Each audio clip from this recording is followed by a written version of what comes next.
Refuge was the primary concern of the damned, it seemed. The damned of the United Kingdom, for as 1939 the War Damage Commission had been set up to take the burden of establishing responsibility from the inland revenue. Lord Youthwatt was responsible for disassembling the Valuation Office and the establishment of this new order. It failed. The flames leaped even higher around this failure as the Ministry of Town and Country Planning too denounced responsibility for the occurring disaster after its devastating effects on local businesses and personal property. As Ford was dissolved in 1947 and its power transferred to the Ministry of Housing, Dunorlan Park House was demolished later that year to make way for the future and reparations for the families that lost their lives and kin. Thus a new age of Reconstruction was established.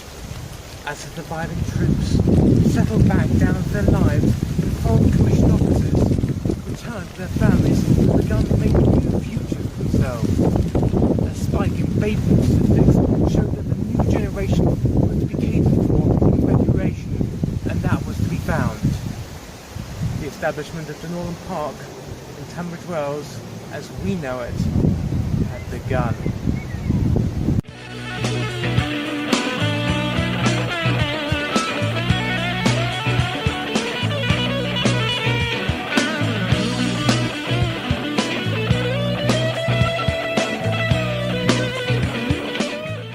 Last time on County Climbs, I looked at the opportunism of Mr. Henry Reed, who took the dilapidated farmhouse of Dunorlan and its land and reformed infrastructure into a sway of lands to rival heaven.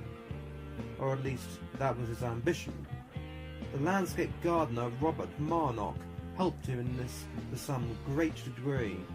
I also told of how, in 1866, Henry became incensed by the way in which Native Americans were being treated by his colonial brothers. Too much focus, he thought, was being made on the female emancipation front at home and not enough on the absurdities of England's Atlantic kin. He held regular sermons in the plush grounds of his home in hopes that a pleasant atmosphere might induce many an invited noble to take part in the cause of cultural and social awareness. Such was the impact of this endeavour that he was invited to emigrate. The sale of Dunorlan was up and evident yet again. It was 1870 now, and the opulence of a former age was abating slightly. This inhibited the sale of the manor, as it was largely seen by its surrounding contemporaries as lavishly self-indulgent and indulging in hedonism. However, a family going by the name of Collins moved into the place by 1874, and Robert Marnock was again engaged to make the grounds more palatable for the general populace. Opened as a public park, the landscape has largely remained the same ever since. Enjoyed by the people of Tunbridge Wells, it was a tragedy when Carnet Fitzgerald Collins died in 1941, leaving the land and house open for requisition by the War Office in that year.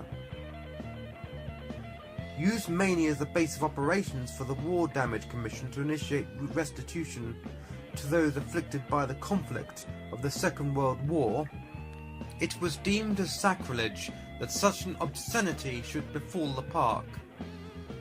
The mansion that was designed as a place of solitude and recreation was now used in part to house troops who were later found using the marbles of Marnock's statues as target practice. A sanctuary for the place and tranquility had now been perverted into an art of destruction rather than an art of inspiration. Fortune failed to take into account the fragility of the aggressive disposition as it often does.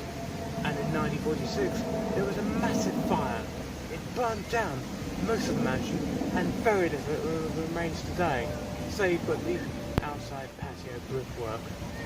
However, Collins' family still retained the original deeds to the manor and eventually managed to sell the estate for a cool $42 million.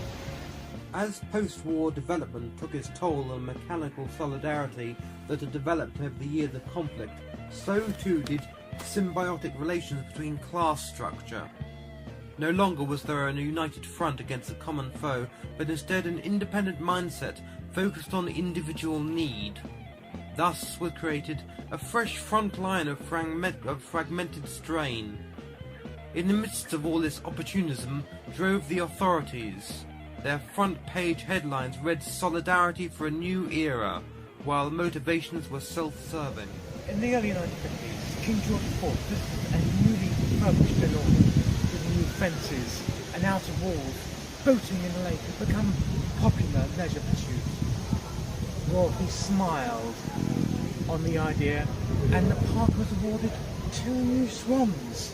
In 1957, the remaining relics of the manor were sold, as was land around them, and sold for development. It was 1966 when the tea pavilion was embellished on the south side of the lake, bringing in more visitors. Though it was not until recently, 1996 indeed, that the land surrounding the park has been extended to include a wildlife sanctuary. The swinging of social strain started to sway the other way, gradually. Events showed of grandiose spectacle maintain the park's popularity today, and that the monotony of morning joggers, the Heritage Lottery Fund has been of great assistance in contributing to restoration work. Though in this day and age it is difficult to grant credit beyond the need to raise an organisation's profile.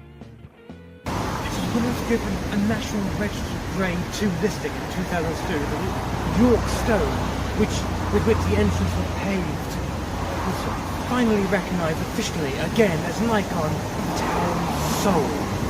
Perhaps so, it's just another symptom of hedonism that Henry Reed was so abhorrent of, that Cardinal Fitzgerald Collins was so proud of. The history of Dunorlan maintains its flux of opinion to this day.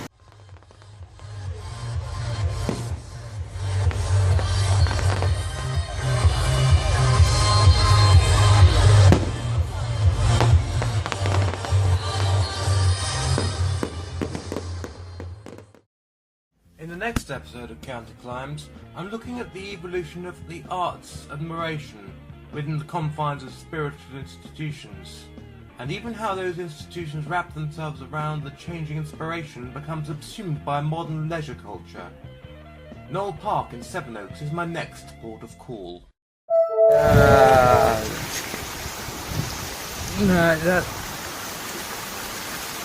If you can... Right! Right!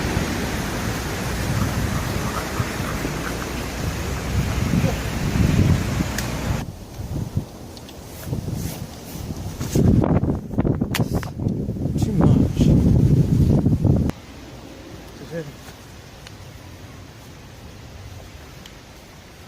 That will have to do.